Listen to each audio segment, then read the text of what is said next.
Bienvenue sur le podcast Samantha tombe le masque. Ici on parle d'éveil spirituel, de guérison, de vérité, de ceux qui brûlent, de ceux qui libèrent, de ceux qui ne se voient pas, mais surtout de ceux qui nous guident.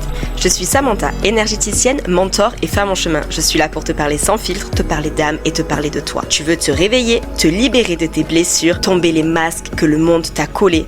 Alors tu es au bon endroit. Respire, tu n'as plus rien à prouver et surtout, tu as tout à ressentir.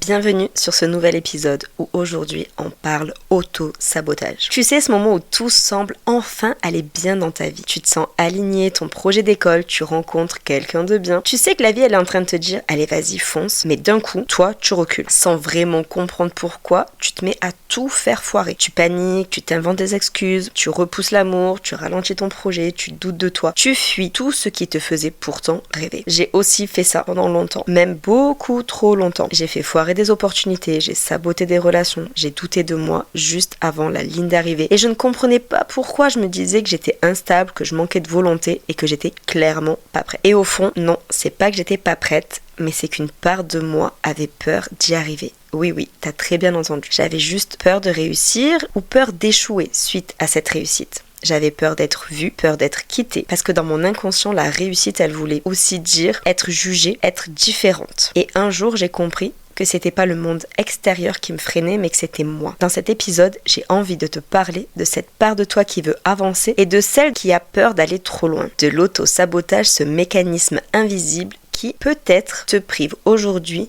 d'une vie plus douce, plus libre, plus pleine. L'auto-sabotage, en quelques mots, c'est quand deux parties de toi se battent. Il y en a une qui veut avancer et l'autre qui veut te garder en sécurité. Et cette sécurité, c'est souvent ce que tu connais déjà. Ça va être la solitude, le manque, la lutte, la douleur. Parce que l'inconnu, même s'il est lumineux, il fait peur. Et que le cerveau humain, il déteste le changement. Même si aujourd'hui ce changement, il est pour aller mieux. Il se dit qu'il vaut mieux une prison connue qu'une liberté effrayante. C'est ce que ton inconscient va venir te murmurer sans que tu t'en rendes vraiment compte. Lui, il pense te protéger de quoi ? Il va te protéger de l'inconnu, de la réussite, du regard des autres, surtout de la sortie de ce moule familial. Mais cette peur, elle vient pas de nulle part, souvent elle va venir de ton enfance, ça va être quand tu as été puni pour avoir brillé, de ton éducation, quand on t'a appris à rester là, à ta juste place, de tes traumatismes aussi, quand l'amour ou la visibilité t'ont coûté cher, de la peur du rejet, parce que tu te dis que si tu réussis, tu ne seras plus aimé, des loyautés invisibles. Jusqu'à aujourd'hui, personne n'a réussi dans ma famille ou dans mon entourage, alors moi aussi, j'ai pas le droit de le faire. Et alors là, sans t'en rendre compte, tu vas venir procrastiner, tu vas oublier tes rendez-vous, tu vas même devenir parfois agressive avec des gens que tu aimes. Tu te dis, je suis pas capable, alors que tu en meurs d'envie. Tu vas venir repousser des relations dès qu'elles deviennent sérieuses, tu vas lancer des projets, mais au moment où ça va marcher, en fait, hop, tu freines, ou tu procrastines, ou tu arrêtes, tu fais marche arrière. Tu te dis, de toute façon, je ne suis pas faite pour ça. Alors que tu en rêves. Je te rassure, c'est pas toi qui es nul, c'est vraiment ta blessure qui vient se réveiller. Elle a besoin à l'instant présent d'être identifiée. Et là, je vais être honnête avec toi. Moi aussi, j'ai foiré des trucs que je voulais vraiment.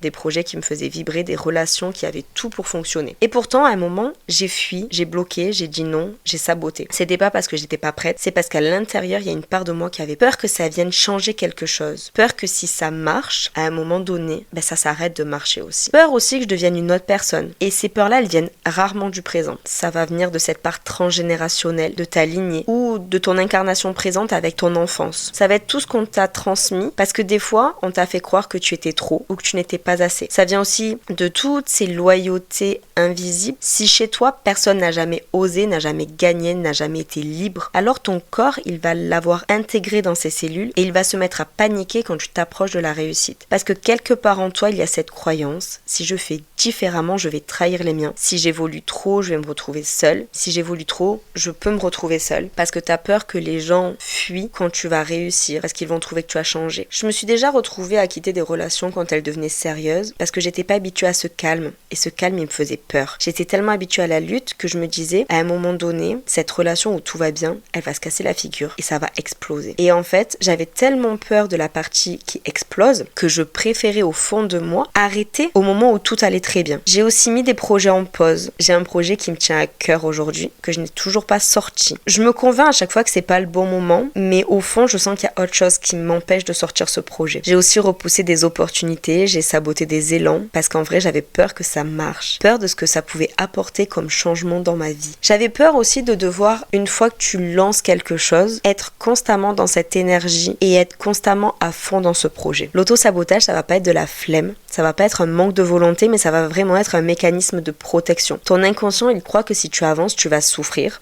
Alors il te freine, il te met des bâtons dans les roues, soi-disant pour t'aider. Mais aujourd'hui, j'ai vraiment envie de regarder cette part de moi qui m'auto-sabote et de lui dire « Mais merci de m'avoir protégée, mais maintenant j'avance. Je mets plus mes projets en pause, je ne renonce plus à des collaborations, j'y vais. » Quand on parle d'auto-sabotage, il y a vraiment deux peurs principales qui sont cachées derrière. Il va y avoir la peur d'échouer. Celle-là, elle va venir te dire « Ok, si j'essaye et que je rate, je vais encore prouver aux gens que j'ai jamais été capable de le faire. Alors autant ne pas le faire. » Ça peut être aussi, si j'évolue, je vais perdre des gens que j'aime, qui ne vont plus me reconnaître. Ils vont penser que je me la raconte ou que je les abandonne. On peut aussi se dire, et si je ne suis pas à la hauteur ? Si je déçois, qu'est-ce qui va se passer? Cette peur, elle va être visible et elle va être plutôt facile à identifier. Mais il va y en avoir une autre, plus sournoise, ça va être la peur de réussir. Et si, au fond, ton problème, c'était pas la peur d'échouer, mais la peur de réussir. Ça peut paraître bizarre dit comme ça, mais si tu écoutes vraiment, réussir, ça veut dire quoi? Ça veut dire sortir d'une zone de connu. Et si j'y arrive vraiment, est-ce que je vais changer? Est-ce que les autres vont m'aimer encore? Est-ce que j'aurai encore ma place dans ma famille, dans mon groupe d'amis? La réussite, elle peut faire peur parce qu'elle change les règles du jeu. Si tu réussis, forcément, tu vas devenir visible. Forcément, tu affirmes ta valeur. Tu es plus celle qui galère au quotidien. Tu vas changer de statut. Et avec ce changement-là, tu vas aussi peut-être recevoir des critiques. Tu vas aussi te demander, est-ce que les autres vont t'aimer? Est-ce que tu vas toi-même toujours te reconnaître? Et la peur que moi j'ai eue, c'est est-ce que tu vas devoir tenir cette réussite? Assumer cette nouvelle version de toi. Cette version de toi qui va donner, être présente, être active. Et si à un moment donné, tu n'as plus cette force d'être toujours présente et active, il va se passer quoi? Et inconsciemment, cette peur, elle est plus forte que celle d'échouer, alors tu freines quand même. Tu restes à une version de toi qui va rassurer tout le monde, mais tu vas venir t'étouffer toi. Moi, je me suis sabotée dans des relations, j'ai vraiment déclenché des conflits, j'ai fui l'amour. C'est pas parce que je croyais pas que je méritais un amour sain, mais c'est parce que j'avais peur du moment où ça s'arrêterait. Au fond, c'était pas moi le problème, c'était vraiment mes peurs, mes blessures, mes conditionnements. Il y a une part de nous qui veut nous maintenir en sécurité. Mais cet auto-sabotage, c'est pas une fatalité. Ça va être un message qui va venir te dire « Ok, tu grandis, c'est inconfortable, mais c'est pas une raison aujourd'hui pour reculer. » Ces croyances-là, elles vont venir souvent de notre histoire. Des phrases qu'on a entendues enfant, des scènes familiales où la réussite et le changement étaient mal vus. Ce genre de phrases du style « Faut pas rêver trop grand. Oh, mais t'as vu les riches, ils sont pas honnêtes. Regarde lui ce qu'il est en train de faire. » Arrête de faire ta princesse, c'est bon là. Mais non, reste comme tu es, c'est mieux. Ou t'étais mieux avant. À force, ton inconscient, il associe la réussite à un danger de rejet. Aujourd'hui, tu as le droit d'avoir peur, mais d'y aller quand même. Il faut vraiment que tu entendes ça. Changer, ce n'est pas trahir. Réussir, ce n'est pas abandonner les autres. C'est vraiment t'honorer toi, te remettre au centre de ta vie. C'est enfin te choisir. Tu n'es pas obligé de rester cette femme que tu as été quand tu souffrais. Tu as le droit de devenir celle que tu veux être aujourd'hui. On a le droit de ne plus être la même. Tu sais, cette petite fille qui avait peur de déranger ou cette jeune femme qui s'adaptait à tout le monde, toutes circonstances, juste pour être aimée et reconnue. Celle qui se faisait petite dans les réunions, au travail, dans son couple, dans sa vie, tout le temps. Ok, cette femme, elle a fait de son mieux. Elle a survécu. Mais aujourd'hui, stop! Choisis de vivre et pas de survivre. Certaines personnes, ok, elles te suivront pas, mais c'est pas grave. Parce que tu vas rencontrer des femmes, des hommes, des amis, des projets, des relations qui vibrent avec celles que tu deviens et pas avec celles que tu essayais de rester pour ne pas déranger, voire pire pour plaire aux autres. Changer, ça va être poser une frontière. C'est pas venir dire que ton passé il était honteux, c'est dire ok, je reconnais ce que mon passé m'a apporté. Merci pour tout ce que mon passé m'a appris. Il m'a permis aujourd'hui de devenir cette femme que je suis et je décide de me libérer de tout ça sans en avoir honte, mais aujourd'hui je décide d'avancer. J'ai longtemps cru que je devais faire plaisir, que j'étais pas faite pour la réussite et qu'être aimée ça voulait dire aussi que je me trahissais un peu. J'ai longtemps cru que je devais toujours faire plaisir aux autres, que j'étais pas faite pour la réussite, ce genre de petites choses là. Et un jour j'ai dit stop, je me suis rendu compte que je méritais autre chose. T'as pas à rester fidèle à la souffrance. T'as pas à garder le silence pour ne pas déranger. Tu n'as pas à jouer dans la cour des petits pour qu'on t'aime. C'est pas être égoïste que de grandir, c'est pas être prétentieuse que de réussir. Et c'est pas être dangereux d'être heureuse. Attention, je te le répète, non, ce n'est pas dangereux d'être heureuse. Le changement, ça va pas être un caprice, ça va être un retour à soi. Ça va être oser te poser la question. Et si je ne me trahissais plus? Et si aujourd'hui, je laissais partir ce qui ne m'aligne plus? Même si ça va être inconfortable, même si c'est flippant, même si certaines personnes ne le comprennent pas, on s'en fout. Changer, c'est choisir la vie que tu veux mener. La vraie vie qui te fait vibrer. Celle qui est alignée à ton cœur. J'ai longtemps cru que si je devenais moi, je perdrais des gens. Et oui, je te l'annonce, j'ai perdu des gens autour de moi. Mais tu veux que je te dise ce que j'ai retrouvé à la place? Je me suis retrouvée moi. J'ai retrouvé ma liberté, ma voix, mon espace, ma légitimité. Et ça, c'est la plus belle des retrouvailles. Je te le dis aujourd'hui, en toute franchise, tu ne trahis personne en devenant toi-même. Tu honores simplement ton âme. Alors même si on t'a appris que changer c'était mal, que c'était être instable, ingrate, incohérente, le changement c'était mal vu car il fallait rester fidèle à qui tu as été, à ta famille, à ton passé, à tes choix, stop. Moi je crois qu'on peut changer. Et que ce changement, c'est même un acte d'amour envers toi-même. T'as pas à continuer à te punir parce qu'un jour tu as été blessé. Tu as le droit de voir plus grand, de sortir du rôle de cette femme discrète, effacée, sage, à sa place. Parce qu'au final, t'étais même pas à ta place. T'étais à la place qu'on voulait que tu aies. Cette toute petite place où tu te fais pas remarquer. Aujourd'hui, prends-la ta place, ta vraie place. Parce que quand tu changes, tu ne renies pas celle que tu étais, mais tu viens lui dire merci. Et tu lui dis, ok, maintenant je prends la place que je mérite. Tu ne t'auto-sabotes pas parce que tu es nulle ou faible. Tu ne le fais pas parce que tu es paresseuse ou incapable. Tu le fais parce que ton inconscient, il veut te protéger, je te le répète. Il croit que le bonheur, c'est risqué. Pourquoi? Parce que c'est des zones inconnues. Quand il va te faire penser que le succès, c'est dangereux, que l'amour, ça fait mal, que tu as peur que ça marche, peur de changer, peur de perdre ce que tu connais, voire même des gens que tu connais et que tu aimes, même si aujourd'hui, ces gens-là ou ces situations-là ne te rendent pas heureuse, cette peur, ton inconscient, il va venir la prendre comme un ordre. Surtout ne change pas. Lui, il croit qu'il te protège et qu'il fait ça pour ton bien. Mais stop, il est temps de lui dire merci de m'avoir protégé, mais aujourd'hui, j'avance. Je me libère de ces chaînes invisibles. Parce que t'as plus besoin de te cacher pour mériter les choses. T'as plus besoin de t'excuser pour briller. T'as plus besoin de saboter ton bonheur. Tu n'as rien à prouver à personne. Tu as juste à te choisir. Maintenant. Tu n'es pas en train de renier celle que tu as été, tu es en train de t'honorer. Tu honores celle que tu es en train de devenir. Alors oui, ça fait flipper, mais tu ne peux pas rester à moitié en vie sous prétexte que le bonheur, ça te fait peur. Intègre-le dans ton cerveau. Tu as le droit de réussir. Tu as le droit d'aller bien. Tu as le droit d'être aimé, même si les personnes autour de toi ne savent pas encore comment le faire. Honore ton présent. Tu as juste à te choisir chaque jour un peu plus. Parce que dis-toi qu'à chaque fois que tu t'auto-sabotes, tu vas venir bloquer des énergies qui circulent en toi. Au niveau de ton plexus solaire, ça va être vraiment le premier à se figer. Ça va être ce chakra de l'identité, de la confiance, de la légitimité. Et quand tu t'auto-sabotes, c'est cette zone qui va jouer en déséquilibre. Soit elle va être en suractivité, du coup ça va être le contrôle, la partie perfectionniste de toi, ce besoin de tout maîtriser qui prend le dessus. Soit elle va être en sous-activité, et là on va être dans le côté effacement, syndrome de l'imposteur, dévalorisation. Tu vas pouvoir sentir des tensions dans ton ventre, des sensations de nouage, d'oppression.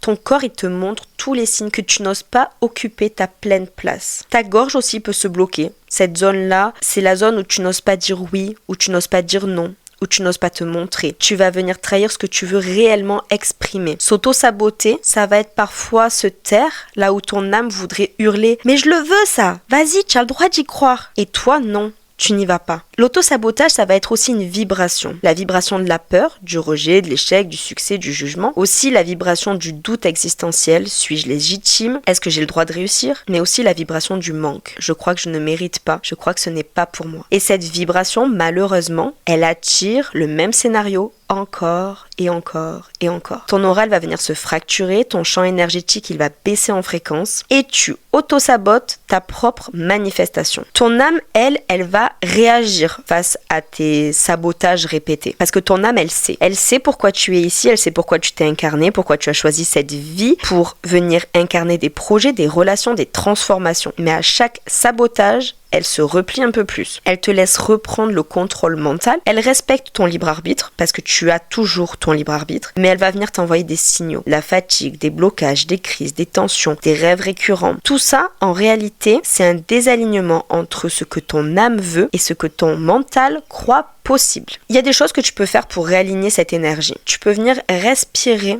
au niveau de ton plexus solaire. Vraiment, avant chaque passage à l'action, tu viens respirer, tu inspires en apportant de la lumière au niveau de ce chakra plexus solaire qui est situé en dessous de ta poitrine au niveau du centre, donc quelques doigts au-dessus de ton nombril. Tu peux venir t'exprimer à voix haute pour libérer ton chakra gorge, même seul, même si tu es tremblante, même si tu n'es pas sûre de toi. Affirme à voix haute, je suis capable de réussir. Même si tu n'y crois pas à 100%, dis-le.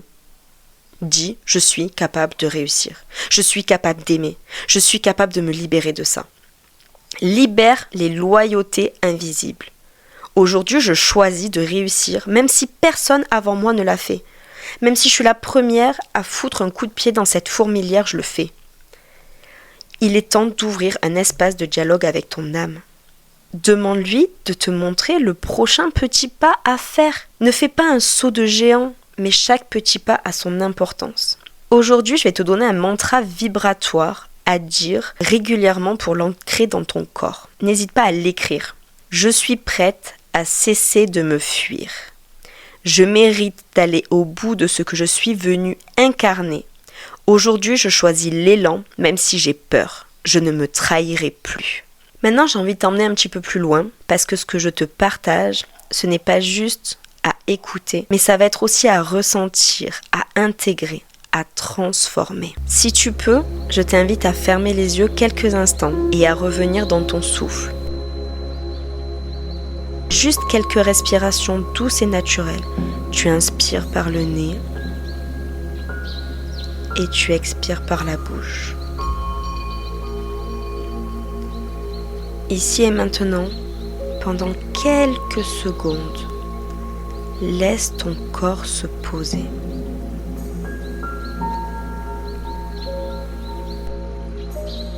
Je vais te poser une question.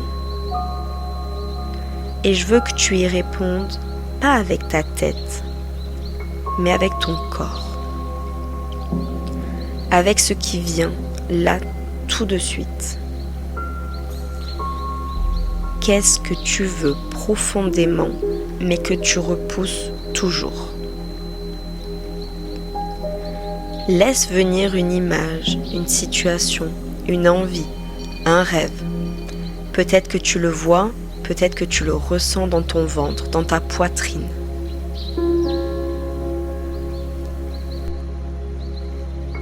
Et maintenant, demande-toi, qu'est-ce que tu crains qu'il se passe si tu réussis?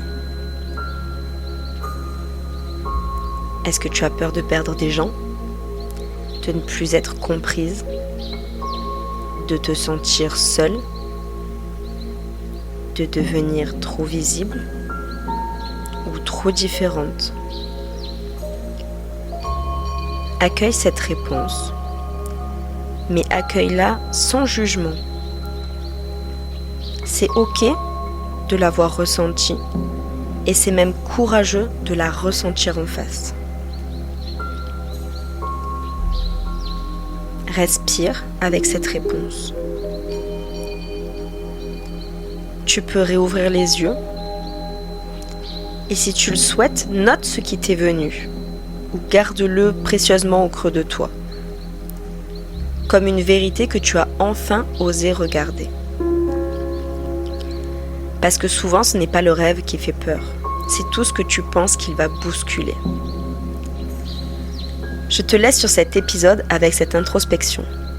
Et si aujourd'hui, tu n'avais plus peur de briller? Qu'est-ce que tu ferais dès demain matin?